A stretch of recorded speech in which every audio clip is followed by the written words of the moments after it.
All right, so before I talk about some of the things that I've learned and what I'm currently learning on my financial journey, I want to talk about what got me started on it in the first place. So, if you're anything like me, I grew up in a middle class family, you know what I'm saying? My parents started off married, but eventually they, you know what I'm saying, about 10, 11 years old, they split up. But like, when I say middle class, I mean like both my parents had decent jobs. My dad was a police officer, and my mom was like a property manager. Started off as assistant manager, worked her way up to being like a property manager, regional manager. But just like a lot of the people in my family or around me, I had, you know what I'm saying, just kind of took a look at, because realistically, you know what I'm saying, going to school every day was a lot of people that had things that, you know what I'm saying, I felt like kind of were, you know, the things that made you cool or what, you know what I'm saying, whatnot. Like, if it was just when we were going to school and you had to wear uniforms, you know what I'm saying, and the only thing that you could really wear to stick out was your shoes. Maybe you had a polo shirt, you know what I'm saying, instead of the regular collar shirt. That was, you know what I'm saying, like a status symbol. Then the shoes, you know what I'm saying, we had Jordans, you know what I'm saying, this is back when Fila, you know what I'm saying, the little straps was a thing, stuff like that. And I realized, just, you know what I'm saying, at an early age, that it was something I had to be concerned about because it affected my life, you know what I'm saying. Like, I had to understand finances just on the sake of, nah, you know what I'm saying, those are too much. You know what I'm saying? Nah, like, we wasn't getting the feelers until they was, you know what I'm saying, 2 for $80. You know what I'm saying? Then you can go and you get two pair of shoes, it makes sense, versus, you know what I'm saying, you finna go get an $80 pair of shoes and it's all these other things that we concerned about. Or like, when it came to lunch money, a lot of kids was getting qualifying for free lunch.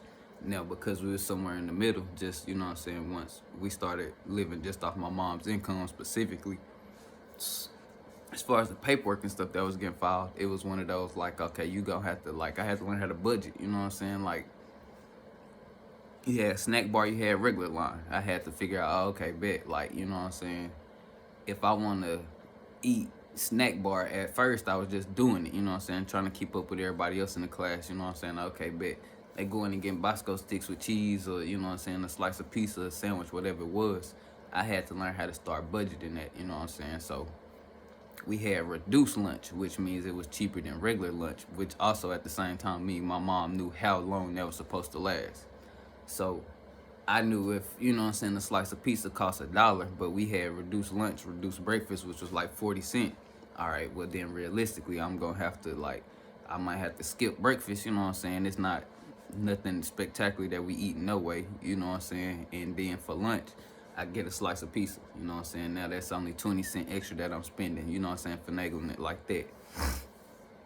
But what I had to realize at an early age was I had to get a mentor in a sense, you know what I'm saying? So at an early age, I had to start looking around at the people that were in a position doing the things that I was wanting to do or wanting to be able to do.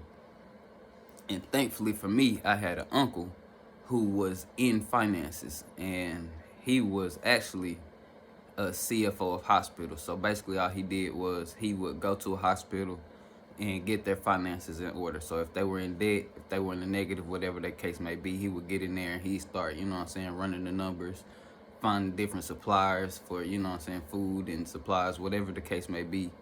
You know what I'm saying? He had to go in there and he had to fix their finances up. And this was the uncle that was taking trips. He was buying new house, you know what I'm saying? He had a 2-story house in Arlington, you know what I'm saying? Like, nice. He went to a big church, super big church, you know what I'm saying? He went, just like everything about what he had going on was, from my early understanding, what it looked like to have money, to be in that position. So once I understood that he was a CFO, I, you know what I'm saying, had to figure out what route he took to do that. I learned he went to college. Okay, bet. So at an early age, I understood, okay, if I want to make it, then I'm going to have to go to college. And I'm going to have to learn about finances. He went to school for finance. So I'm like, all right, bet. I'm going to have to do good in school. I'm going to have to, you know what I'm saying, get good grades. And then once I make it to college, I'm going to college for finance. Like, that was my whole route. But very specifically because he was, I don't even think I knew he was a CFO. Like, I don't think I really understood what that meant. I just knew finance was in his title, Chief Financial Officer, CFO. So I knew finance was an important word for me to understand. Now, it took a long time for me to start really breaking that down and getting it. And you know what I'm saying, I'm still learning now. But realistically, that at an early age let me know, like, I was taking accounting classes in high school. Didn't really, realistically, it didn't really help me as far as what I was looking to become, but it was just those steps that was allowing me to start understanding money and the systems of it. You know what I'm saying? Just like back then, it was like a credit and a debit. You know what I'm saying? A credit was money being added to your account, a debit was being taken away from it. I didn't really understand how that worked. Me being older, it would probably be more like expenses versus assets, you know, liabilities and assets, income versus expenses, that type of thing. But it had a lot to do with how I even started my journey.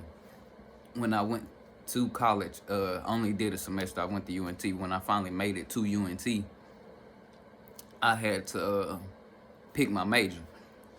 And when I kind of explained to my academic advisor what it was that I was looking to do, I had, like I say, I had took an accounting class in high school.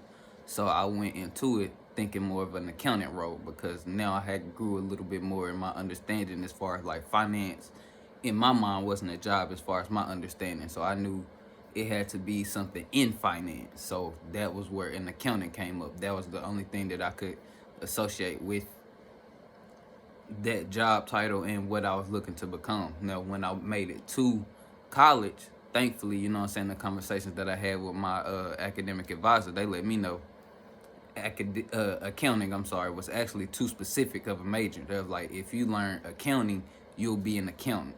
That's like a very specific niche in what you're trying to do, and that's not your ultimate goal. So they pushed me to get in a finance major, which meant I would learn a broad understanding and terminologies, and you know what I'm saying, all the literature and everything that came behind finance. And if I wanted to, I could become an accountant with that major. You know what I'm saying? Now, I didn't finish college. I actually had a business class that I was taking, and we had speakers come, like, I want to say every Friday or something like that. Our professor would have like different speakers come and talk to us, different people that had wrote books, different people that had made it, you know what I'm saying, so far into their industry.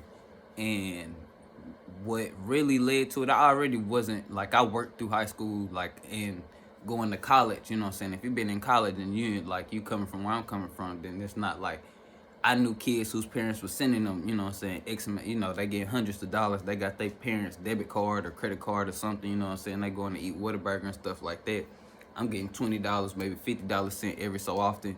And realistically, I went to college I had been making my own money in high school. So going backwards to having now to depend on my parents sending me money and, you know what I'm saying, partaking in some of the things I was doing. We were drinking, we was smoking, you know what I'm saying, like, that was, back then a gram cost $20. So I'm burning, like, if you send me $20, it's gone, you know what I'm saying, unless me and one of my homeboys go in on it.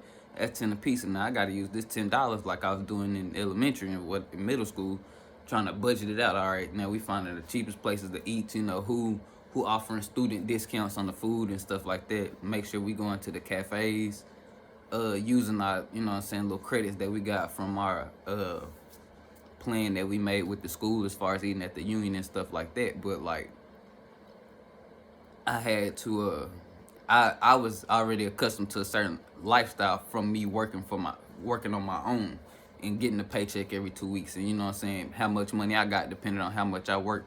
Then being out of school and working that summer, and you know what I'm saying, making the most money I'd ever made up until that point. So it was like, I didn't see the point in doing it. But what happened is, I had a speaker come and he told us he was a property manager, and he went from doing it as his job to seeing that he could make more money by having a business behind it. And me having worked with my mom and knowing my mom did it, I was at the point where I was like, hey, look, we can just quit this and go and, like, you know, start our own property management business. So it didn't really make sense for me to be staying in school doing that when I thought I saw the vision as far as, bro, we can leverage the skills that we already have and the experience we already have and jump straight into a business where this man said he making millions of dollars a year. Like, that was why I came to college. I didn't come to college to get no degree, realistically. I came to college to get the knowledge I needed to, become a businessman, to be a business owner, to be financially literate, to learn what I need to learn to make the money that I was looking to make.